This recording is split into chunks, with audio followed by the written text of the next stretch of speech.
Salut tout le monde, aujourd'hui une petite vidéo sur Machos Alpha, qui est une série que j'adore. Petit bémol, dernier épisode de la saison 3, mais bref, sur Louise qui divague sur la responsabilité des femmes. Enfin, je vais pas m'étendre là-dessus, c'est pas le sujet de ma vidéo. Par contre, version française, il n'y a rien qui va. La seule personne racisée, la femme de ménage, est non professionnelle, elle a l'air d'être bête, mesquine, enfin bref, elle a plein de défauts, alors que c'est la seule personne racisée. Ça montre un petit peu où on en est en France avec ce genre de sujet. Ensuite, le coach. Le coach d'un Machos Alpha, version espagnole, il est empathique, il est calme, il n'est pas dans l'ego, il est dans quelque chose de juste. Il est au top, vraiment.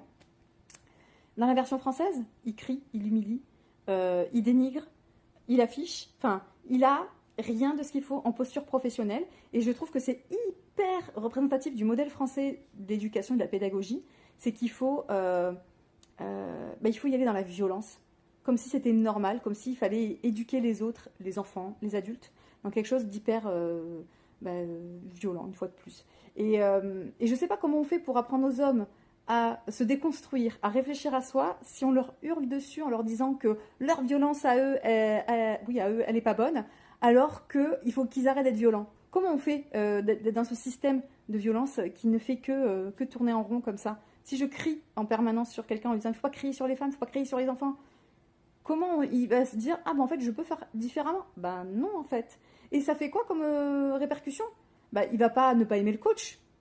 Il va se dire, mais en fait, c'est les femmes le problème. Si il n'y avait pas tout ce stage autour de la déconstruction de la masculinité, je serais pas ici, parce que le problème, c'est bien les femmes, et qui nous font bien chier avec leur déconstruction et machin.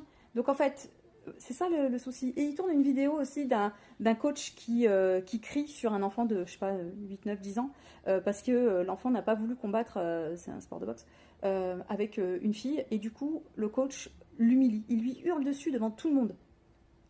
Et tout le monde dit dans les commentaires « ah, c'est génial, bravo monsieur ». Mais ce gamin, il va juste être encore plus misogyne. Il va pas se dire « ah bah oui, j'ai fait une erreur ». Et il va se dire « bah déjà, l'adulte, il est hyper violent avec moi. Et ensuite, le problème, c'est les filles. Parce que j'ai pas voulu et du coup, il en fait tout un truc. » Donc si on veut que les gens et les enfants apprennent, mais il faut être bienveillant, il faut être doux. Donc en fait, voilà. Donc cette série est très problématique à différents égards. C'est les deux que je mets en lumière aujourd'hui. J'ai pas encore fini la saison 1, donc j'ai hâte de voir ce que ça donne. À bientôt!